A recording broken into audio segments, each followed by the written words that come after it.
Anak-anakku sekalian, segenap santri Al-Munawwariyah rahimakumullah. Kita sudah membahas pertemuan kemarin tentang fadilah yang agung, besarnya karunia Allah di dalam ibadah puasa, serta besarnya karunia Allah di dalam bulan Ramadan. Sebagaimana yang saya sampaikan sebelumnya, bahwa setelah pembahasan tentang puasa dan Ramadan, kita akan meneruskan pengajian kita, bahasan tentang luasnya maghfirah dan ampunan Allah yang masih belum kita selesaikan. Kita buka lagi halaman 19.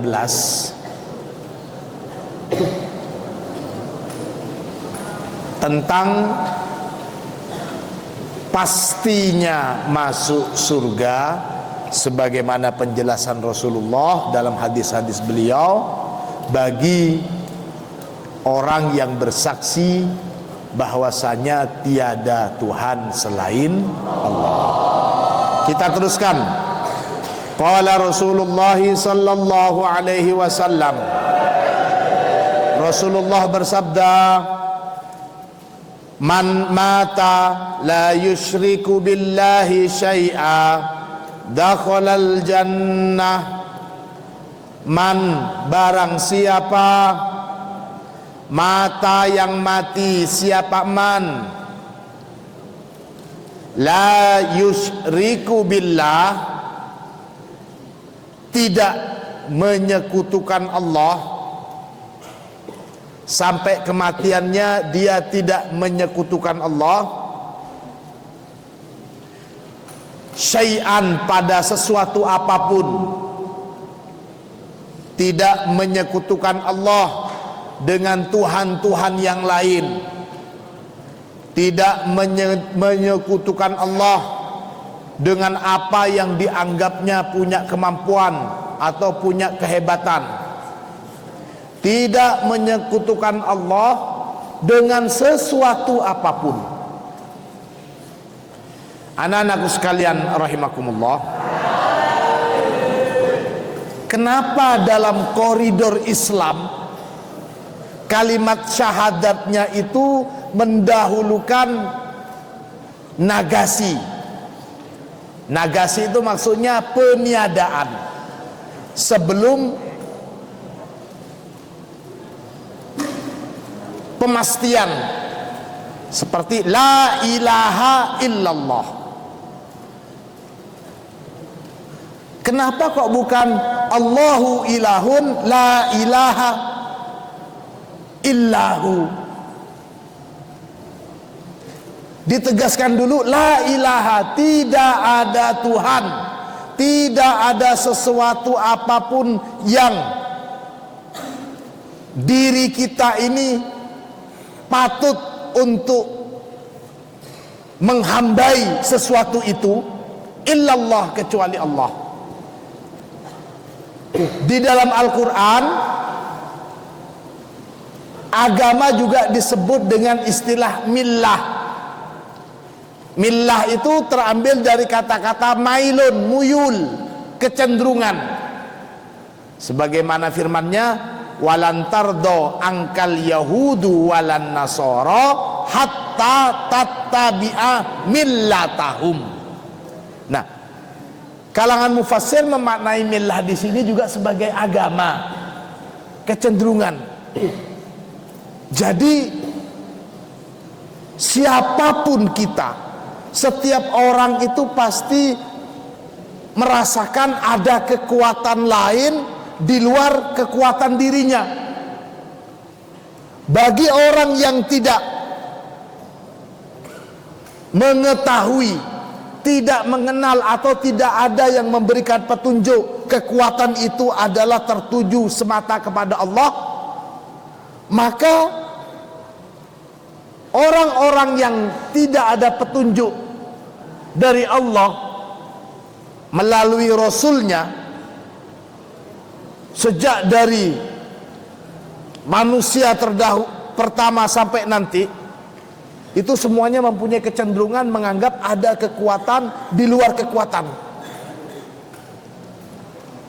Maka Nabi Ibrahim pun ketika beliau mencari sosok Tuhan, karena Nabi Ibrahim tidak setuju dengan sosok Tuhan sebagaimana yang diyakini oleh kaumnya waktu itu. Bahkan ayah beliau pun sempat gitu kepada berhala. Nabi Ibrahim, masa iya orang nggak bisa bicara, nggak bisa memberikan mudarat atau manfaat kok disembah? Di dalam kebimbangan yang luar biasa Nabi Ibrahim. Maka suatu ketika saat melihat rembulan, Nabi Ibrahim bilang, wah ini dia Tuhan, ini besar, indah, gak seperti berhala-berhala itu, ini lebih bagus. Tapi saat malam selesai, berganti siang, bulan gak ada. Oh, Tuhan kok gak ada? Gak bener. Lihat matahari, wah ini dia, ini lebih besar, ini dia Tuhan. Ternyata matahari terbenam. Tuhan kok terbenam? Jadi logika kemanusiaan Nabi Ibrahim mementahkan apa yang diyakininya sebagai Tuhan. Sampailah mendapatkan wahyu bahwa beliau mendapat wahyu langsung dari Allah. Allah adalah Tuhan. Karenanya istilah la ilaha illallah, la ilaha, tidak ada Tuhan, tidak ada sesuatu apapun yang berhak disembah, tidak ada sesuatu apapun yang diri kita ini patut diperbudak atau menghamba pada sesuatu itu kecuali Allah. Kecuali Allah. Siapa Allah itu? Dialah yang dikenalkan oleh utusan Allah kepada kita, yakni Rasulullah. Kita mengenal Tuhan kita Allah tidak lain dari Rasulullah sallallahu alaihi wasallam.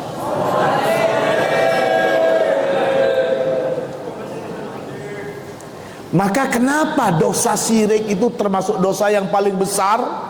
Karena dosa syirik itu pada hakikatnya selain menyamakan keagungan Allah yang tiada taranya, syirik itu juga sebenarnya adalah menjerumuskan kemuliaan diri manusia yang tidak boleh ada di atasnya manusia selain Allah. Malaikat saja disuruh sujud kepada manusia. Kok bisa-bisanya manusia menghamba kepada harta? Malaikat saja disuruh sujud di hadapan manusia, yakni Nabi Adam. Kok bisa-bisanya kita ini menganggap diri lebih rendah dari keris, lebih rendah dari cincin? Wah ini, waduh, kalau cuma untuk hiasan ya nggak apa-apa lah. Tapi kalau sampai mensakralkan keris, mensakralkan pohon, mensakralkan ini, wah ini titisan Tuhan. Berarti itu merendahkan diri kita. Manusia itu hamba yang dimuliakan oleh Allah. Maka janganlah sampai kita manusia merendahkan keagungan martabat kita. Jangan sampai kita kalah dengan sesuatu apapun. Kita tidak boleh ada di bawahnya sesuatu apapun selain Allah. Itu kenapa syirik itu tergolong dosa yang sangat besar. Kita ini hamba yang sangat dimuliakan oleh Allah. Walaqad karramna bani Adam. Dan sungguh kami telah memuliakan anak turun Adam, yakni manusia. Selain itu juga, perhatikan, Sebelum manusia itu ada di alam rahim, sebelum kita ini ada di alam rahim, di rahim ibu kita masing-masing, kita ini sudah pernah ada di alam azali. Kita sudah pernah ada di alam azali. Sekarang ini kita ada di alam dunia. Nanti setelah alam dunia kita akan pindah ke alam kubur. Setelah di alam kubur kita akan berada atau barzah. Setelah di alam kubur alam akhirat. Nah, sekarang di dunia kita masih akan menuju alam barzah dan akhirat. Sebelum di dunia ini kita sudah ada di alam rahim. Sebelum di alam rahim kita ini sudah ada di alam azali. Nah, di alam azali ini setiap orang dari kita, semua manusia, kita ini sudah punya janji. Semua orang dari kita ini sudah punya janji di hadapan Allah. Kita sudah berjanji di hadapan Allah. Bagaimana? Mungkin kita lupa, karena kita sudah melampaui dua alam. Apa janji kita kepada Allah? Allah sudah menanyakan sebelum kita ditaruh di alam rahim. Allah sudah tanya ke kita, alastu bi rabbikum? Kita jawab, bala. Bukankah aku ini Tuhanmu? Kata Allah. Kita sudah jawab, bala, iya. Semuanya, mau yang muslim, mau yang kafir, mau yang putra ataupun putri, mau yang alim atau yang bodoh, semuanya sama. Sudah sama-sama menghadap Allah, dan kita sudah punya janji sama Allah. Janji kita apa? Kita akan menuhankan Allah. Itu janji kita, diabadikan di dalam Quran. Alastu bi rabbikum? Qalu bala syahidna. Allahumma sholli ala Muhammad.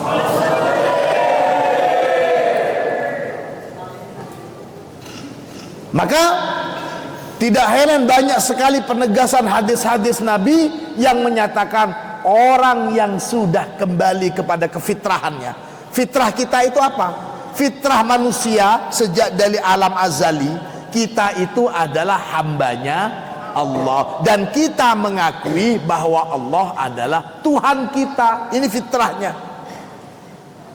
Lantas setelah lahir, setelah di alam rahim, kita terlahir.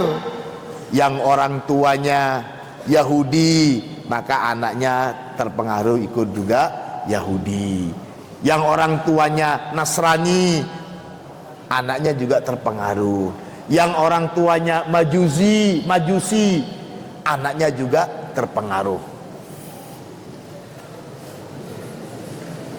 Sebagaimana sabda Nabi, kullu mauludin yuladu alal fitrah fa abawaihi yuhawwidanihi au yunassiranihi au yumajjisanihi. Setiap bayi yang terlahir itu dia lahir dalam keadaan fitrah. Fitrah itu yaitu fitrah utama itu kita adalah hamba Allah dan kita mengakui ketuhanan Allah. Itu fa'abawahu, kemudian kedua orang tuanya lah yuhawwidanihi, yang menjadikan si anak Yahudi, au yunassironihi, atau menjadikan si anak Nasrani, au yumajjisanihi, atau menjadikan si anak sebagai seorang Majusi. Alhamdulillah kita terlahir dari orang tua yang kebetulan Islam. Mungkin ada di antara kalian yang orang tuanya bukan muslim, atau kalian sudah mu'alaf. Bersyukurlah, kalian sudah mendapatkan nikmat yang luar biasa, melebihi kami ini. Kita mungkin, andai kata orang tua kita bukan seorang muslim, ibu kita bukan seorang muslimah, sulit sekali bagi kita ini menjadi seorang maka nikmati ini satu nikmat yang wajib kita syukuri.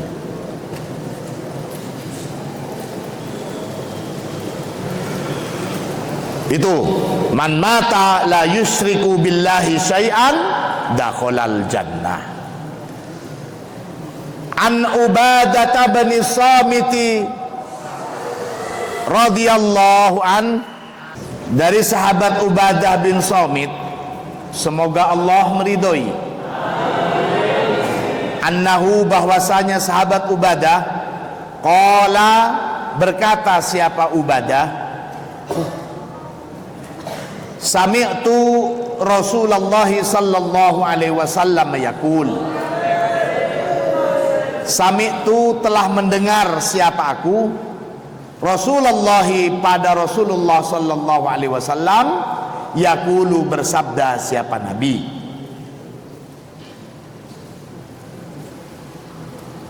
man syahida alla ilaha illallah, barang siapa yang bersaksi bahwasanya tiada Tuhan selain Allah, wa anna, dan bahwasanya Muhammad, Nabi Muhammad itu Rasulullah, ialah utusan Allah, harrama, maka mengharamkan, Allahu, siapa Allah, alaihi, atas man, mengharamkan, an-nara, pada api neraka.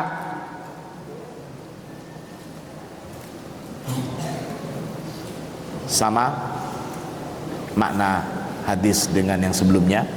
Kita akan bacakan hadis penjelasannya yang di bawah.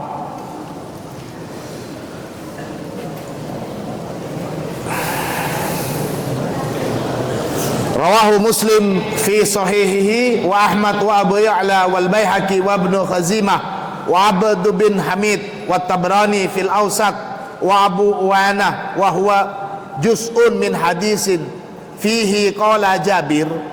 Hadis yang di atas itu, yang man mata la yusyriku billahi syai'an dakhalal jannah, itu merupakan penggalan dari hadis lengkapnya sebagaimana disampaikan oleh sahabat Jabir. Qala Jabir, sahabat Jabir berkata, jaa rajulun ilan nabi, jaa, datang, rajulun, siapa seorang, ilan nabi, kepada Nabi Muhammad sallallahu alaihi wasallam, faqala, maka berkata siapa rajul, ya Rasulullah, wahai Rasulullah, mal mujibatani, apa yang dimaksud dengan mujibatani itu tasniyah dari mufrad mujibatun, mujibatani. Mujibatun itu yang mewajibkan, yang mengharuskan gitu. Siapa namanya ini? Kenapa kamu nak? Hah? Oh, tidak sakit. Saya teruskan. Ya Rasulullah, apa yang disebut dengan mujibatani itu? Dua yang mewajibkan itu apa? Dua kewajiban itu apa? Ada istilah mujibatani. Qala, menjawab siapa Rasulullah. Perhatikan. Man mata la yusyriku billahi syai'an wajabat lahul jannah. Ini yang pertama. Barang siapa yang mati kemudian dia tidak menyekutukan Allah syai'an, dengan sesuatu apapun, wajabat, maka wajiblah lahu, bagi dia, al jannatu, apa, surga. Maksudnya pasti dia masuk surga. Maka mujibatani ini bisa kita maknain juga bahasa kita, mal mujibatani, apakah yang dimaksud dengan dua kepastian itu? Nah, mujibatani itu kita maknain dua kepastian. Kepastian yang pertama, orang yang mati kemudian dia bersaksi tidak ada Tuhan selain Allah, pasti dia masuk surga. Itu kepastian yang pertama.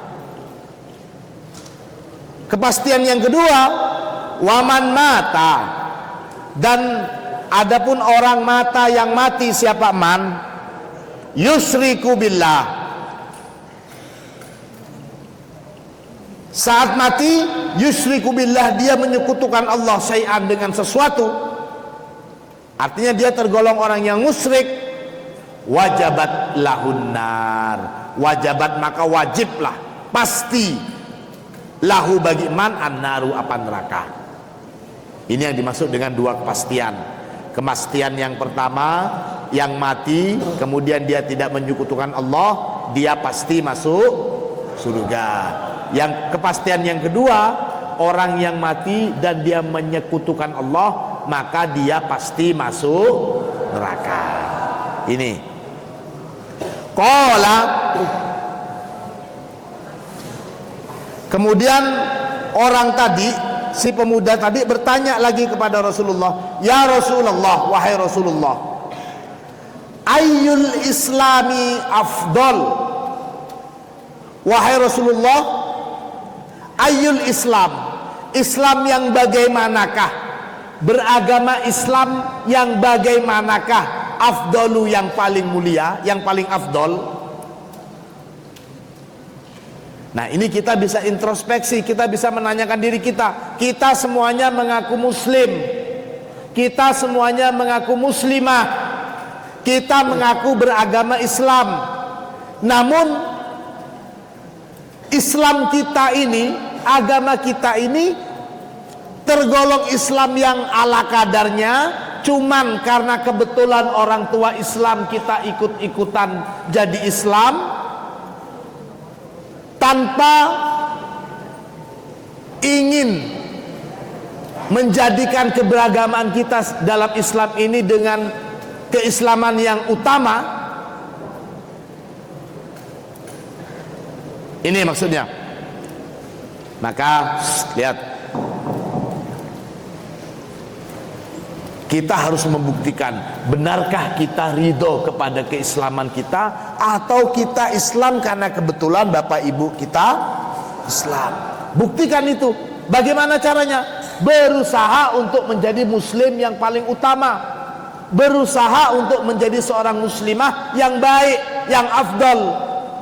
Maka seorang pemuda tadi tanya kepada Rasulullah, ya Rasulullah, bagaimana sih menjadi Islam muslim yang baik itu? Ya Rasulullah, bagaimana menjadi seorang muslim yang baik? Ya Rasulullah, bagaimana menjadi seorang muslimah yang baik? Qala, menjawab siapa Rasulullah, Islam yang baik itu adalah seorang muslim atau muslimah yang baik itu adalah man, orang, salima, yang selamat, siapa man,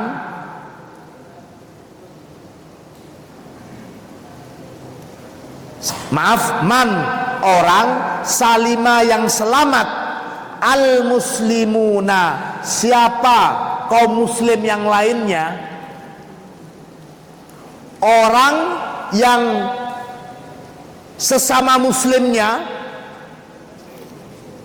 atau sahabat-sahabatnya, teman-temannya selamat dari apa? Min lisanihi, dari omongannya man, wayadihi, dan selamat juga dari tangannya man.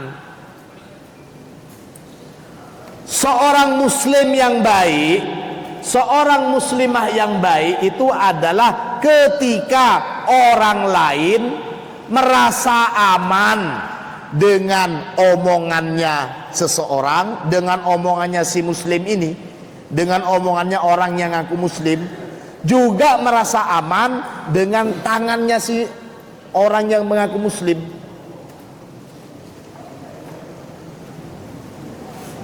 Kita ada di kamar umpamanya, teman-teman kita ngaji. Nah, teman-teman kita siapa di kamar? Itu si Rosid, Rosid. Kalau Rosid bisa dipercaya, kalau Rosid bisa dipercaya. aman semuanya, tidak khawatir. Siapa di kamar? Semuanya ngaji, iya. Di kamar siapa? Di kamar Hendri umpamanya. Hendri, aduh, saya lupa belum saya kunci kamar. Aduh, ada was-was. Aduh, biasanya kalau Hendri sendirian di kamar, tuh habis semua jajan dan di lemari. Merasa nggak aman dengan tangannya Hendri. Itu siapa yang sedang bicara berdua itu? Itu si Ucon dengan si Ucin. Ucon, oh kalau Ucon dengan si Ucin baik, dia nggak pernah ngomongin. Itu siapa itu? Si Udi dengan si Adu. Aduh, kalau si itu pasti ngomongnya jelekin orang terus itu. Nah, bicaranya pasti jelek-jelekin orang, pasti hasut itu. Nah, tidak selamat dengan omongannya. Artinya suka ngomongin orang dan tangannya jahil. Maka seorang muslim yang utama adalah dia yang orang lain merasa aman dengannya, merasa aman baik dari gangguan tangannya dan merasa aman dari omongannya. Tanyakan diri kita, apakah kita bisa seperti ini, atau justru teman-teman kita mencurigai kita terus? Na'udzubillah, summa na'udzubillah min dzalik. Itu man salimal muslimuna min lisanihi wa yadihi. Qala, kemudian si orang tadi bertanya lagi, fa ayyus salati afdal? Maka salat seperti apa yang paling utama? Qala, Rasulullah bersabda, salat yang paling utama itu adalah tulul kunuti, yang panjang kunutnya, yang panjang doanya, yang panjang. Kunut itu juga bisa bermakna ya Maryam uknuti, itu berarti ubudiyahnya, bukan sholat asal-asalan, tapi yang dimaksud ini sholat yang betul-betul bisa meresapi bahwa kita ini beribadah secara khusus kepada Allah. Lihat, beribadah secara khusus kepada Allah, karena setiap yang kita lakukan itu semuanya bisa dimaknain sebagai ibadah. Kita duduk di sini iktikaf sambil ngaji, ini juga ibadah. Kita makan supaya menyehatkan badan, itu bisa juga ibadah. Kita tidur, nah, apalagi bulan puasa, apalagi saat siang sedang puasa, tidur kita itu juga tercatat sebagai ibadah. Namun kalau seperti sholat, itu maksudnya ibadah yang khusus. Fa ayyus sholati afdal? Qala tulul kunuti. Tentu yang dimaksud kunut di sini bukan kunut-kunut yang seperti sholat subuh sampai 3 jam 4 jam. Ya kasihan juga, makin ngorok nanti kunutnya. Kunutnya nanti bisa banyak air liur. Nah, gitu kalau kepanjangan. Qala, orang itu bertanya lagi, fa ayyul jihadi afdal? Jihad yang seperti apakah yang utama itu ya Rasulullah? Qala,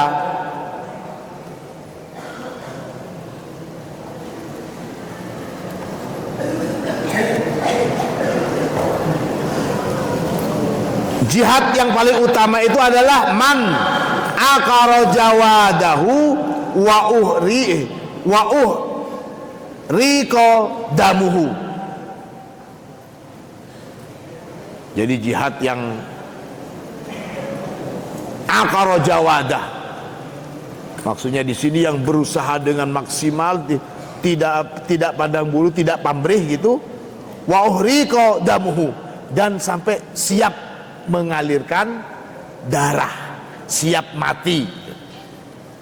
Mungkin bagi kita sekarang ini itu merupakan sesuatu yang sangat luar biasa, karena kita hidup di negara yang sangat damai, enak sekali. Tapi sebagaimana yang pernah saya katakan, di negara-negara seperti Palestina, seusia kalian ini mereka sudah berani mati semua. Tank, senjata mereka gak getar, mereka cuma pegang batu.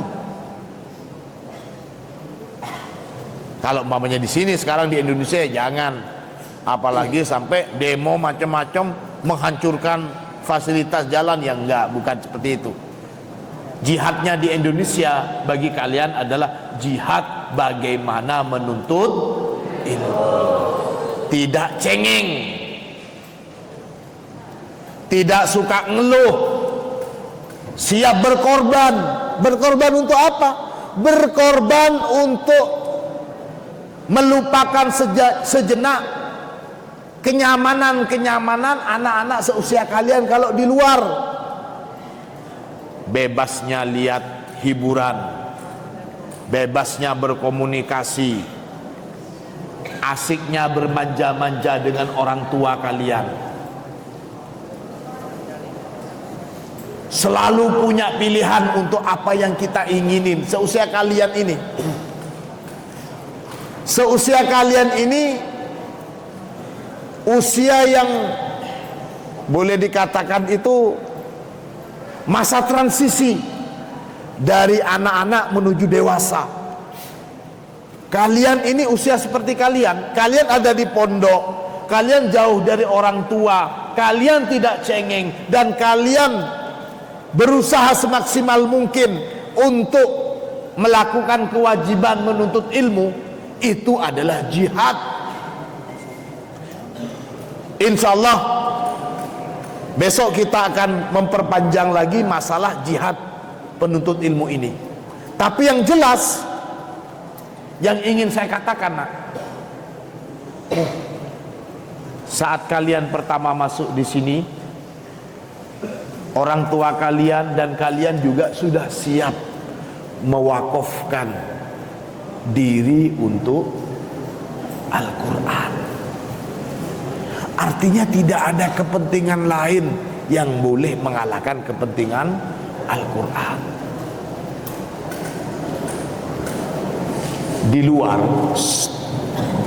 usia-usia seperti kalian ini, ya kalau saya sendiri nggak tahu, karena saya mulai usia seperti kalian, lepas SD itu sudah nggak kenal dunia luar, sudah ada di pondok, dan sampai sekarang pun di pondok, belum pernah keluar dari pondok.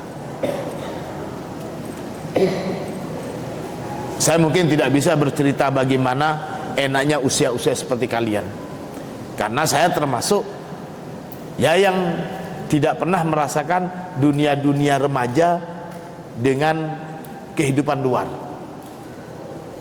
Tapi alhamdulillah saya merasakan usia kalian ini bagaimana beban dan derita jauh dari orang tua. Saya rasakan itu. Saya rasakan bagaimana beratnya sabar untuk menuntut ilmu. Saya rasakan. Saya bisa bercerita panjang masalah ini. Tapi sekarang saya bisa buktikan dengan usaha dan kesabaran yang pernah saya lakukan, alhamdulillah saya merasakan nikmatnya, saya merasakan manisnya setelah sekian puluh tahun. Namun kalau kalian ada di pondok cuman sekedar paksaan dari orang tua, tidak tumbuh kesadaran bagaimana bisa menjadi seorang yang alim, menjadi seorang ahlul Quran, maka rugi kalian. Sama dengan orang yang kebetulan masuk Islam karena orang tuanya Islam, tapi dia tidak peduli dengan agamanya, tidak peduli dengan keberislamannya. Ya pokoknya Islam, tapi tidak memperhatikan bagaimana hakikat seorang muslim, sebagaimana yang dijelaskan dalam hadis ini tadi. Buktikan kalian itu muslim, kalian itu muslimah bukan sekedar karena orang tua kalian Islam. Bagaimana membuktikannya? Jadilah masing-masing dari kalian sosok-sosok muslim, individu-individu yang muslimah yang betul-betul sebagaimana digambarkan oleh Rasulullah, man salimal muslimuna min lisanihi wa yadihi. Allahumma shalli ala Muhammad.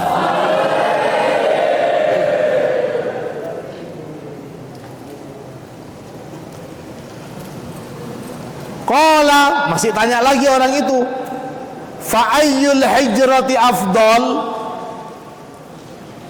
dan hijrah yang bagaimana yang lebih utama ya Rasulullah? Dulu memang para sahabat berbondong-bondong untuk berhijrah. Nah sekarang kita sudah nggak ada, kita sudah tidak mungkin kita akan mengikuti Rasulullah dan sahabat-sahabat untuk hijrah ke Madinah. Ya nggak bisa kalian pindah ke Madinah, langsung diusir, sudah kebanyakan. Paling kita bisa ke Madinah maksimal sampai waktu di visa itu habis untuk umroh dan lain sebagainya. Untuk pindah ke sana ya nggak mungkin, sudah nggak ada lagi muhajirin dan ansor di sana. Tapi nilai dari hijrah itu bisa kita lakukan dengan cara memahami bagaimana hijrah yang paling utama itu. Rasulullah menjawab, antahjura ma yakrahu rabbuka. Antahjura, dengan cara pindah siapa kamu, ma pada apa-apa, yakrohu yang tidak menyukai, yakrohu yang membenci, rabbuka siapa Tuhan kamu.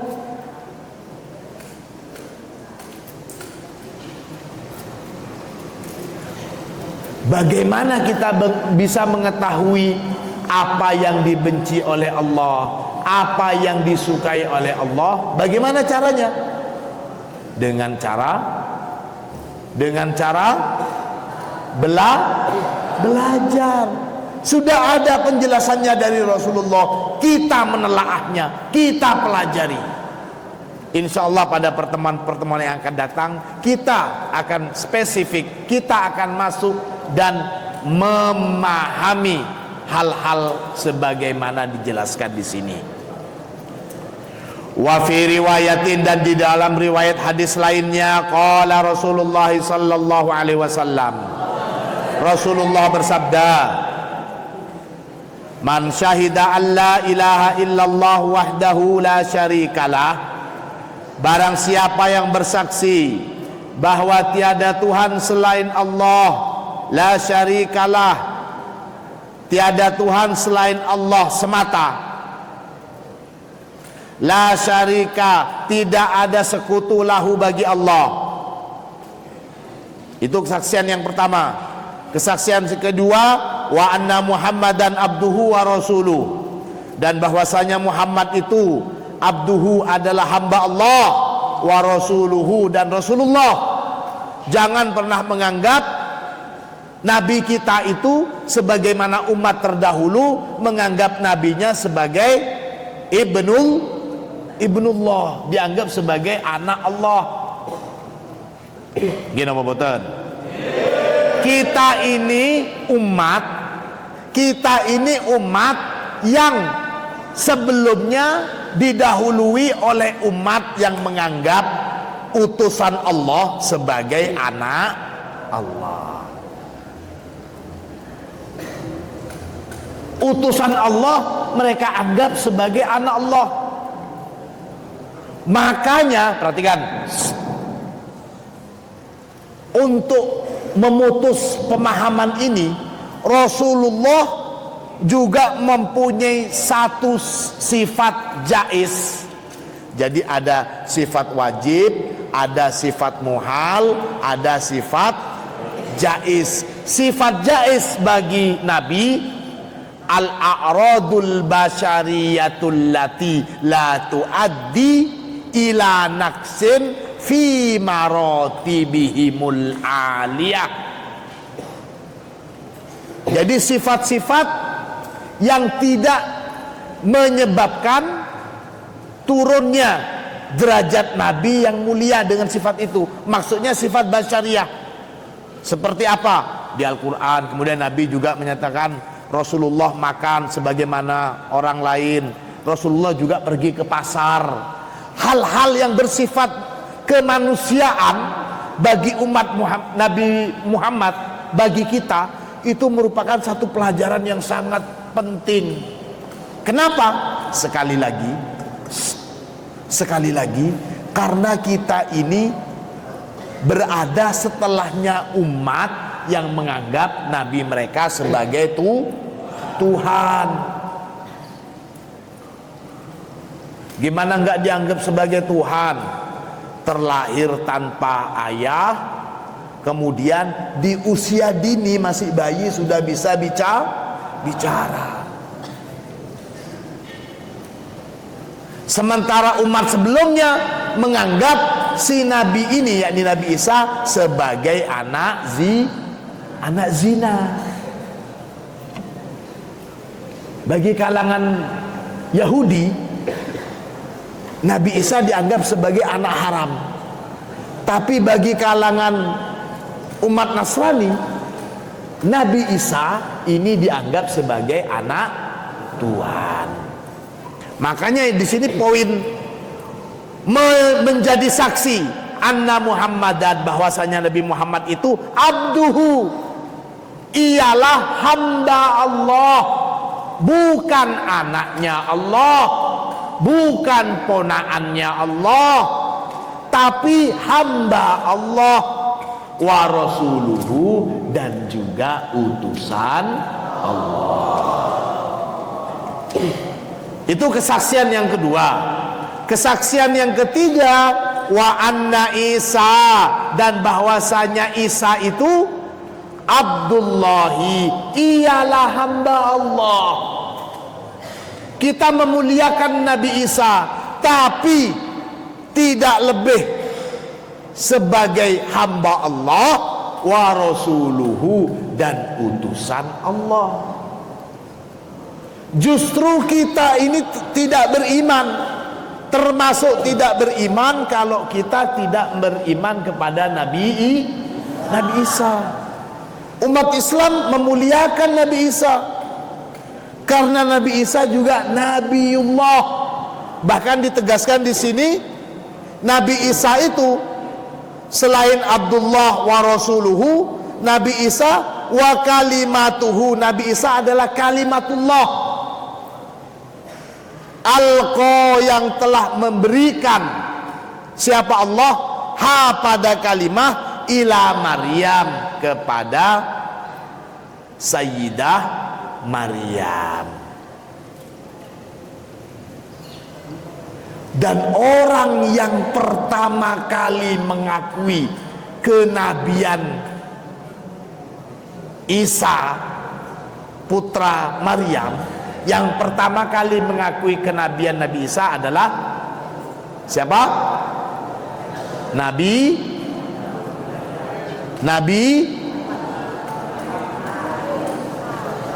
siapa?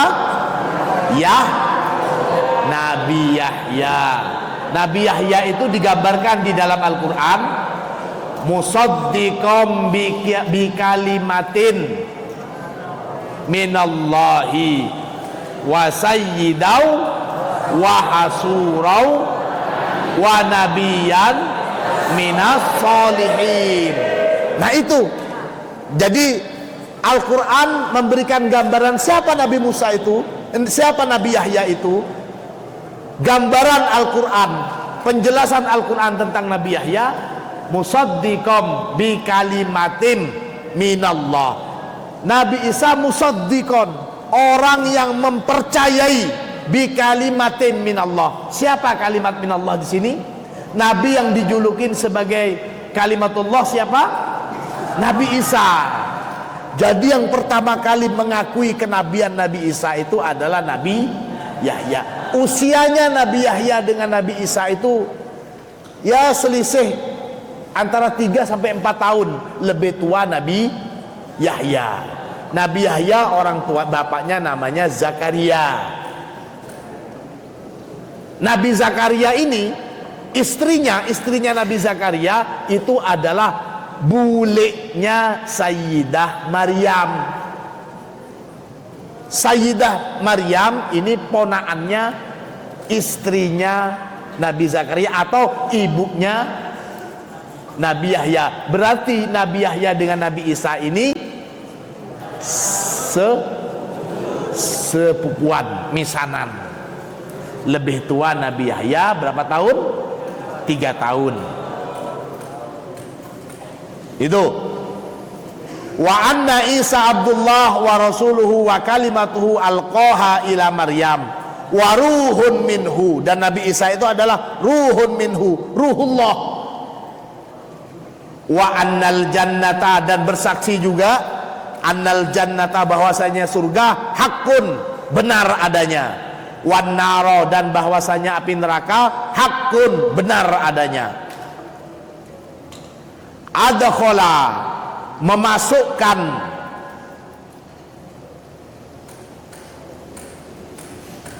adkhala, jadi barang siapa yang bersaksi tidak ada Tuhan selain Allah, bahwasanya Muhammad Rasulullah, bahwasanya Nabi Isa itu adalah utusan Allah, yang bersaksi seperti ini, adkhala, memasukkan siapa hu pada man syahidah itu, Allahu tabaraka wa ta'ala, siapa Allah tabaraka wa ta'ala memasukkan kemana? Al jannata, ke surga. Ala ma kana min amalin. Nah ini ala ma kana min amalin, ini kalimatnya begini: orang yang bersaksi tiada Tuhan selain Allah, Nabi Muhammad utusan Allah, Nabi Isa itu Nabi Allah, percaya kepada surga, percaya kepada neraka, pasti dia masuk surga. Ala ma kana min amalin, bagaimanapun pekerjaannya, sebesar apapun dosanya, kalau boleh saya katakan seperti itu, sebegedut apapun orangnya, wis pasti surga wis. Nah itu maksudnya. Suka tidur, suka bolos, waktunya nyetor nggak nyetor, tetap masuk surga. Waduh, ini kalau ngaji kitab ini enak, males-malesan ini, saking nikmatnya menjadi hamba Allah. Ya tinggal dipilih saja kalian nanti mau masuk surga dengan kartu yang disita atau tidak. Kalau surganya pasti surga, tapi nanti kartunya mau nggak disita, KTS-nya mau nggak disita. Eman-eman tidak bisa ketemu dengan Allah. Mudah-mudahan kita termasuk ahlul jannah tanpa harus disita kartu kita. Amin Allahumma amin. An Abi Musa radhiyallahu an, wallahu a'lam. Mudah-mudahan ilmu kita bermanfaat. Al-Fatihah. Bismillah. Iya.